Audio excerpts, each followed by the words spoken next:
Everybody, in this video here we're going to be playing with bump keys on my Camel American knockoff padlock here. The lock works fine. Here's pinned up 5 pins. Chuck it up in the vise here.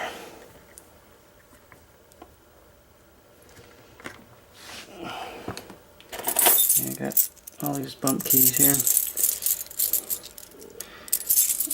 And this is the one that we need for the AM3 keyway.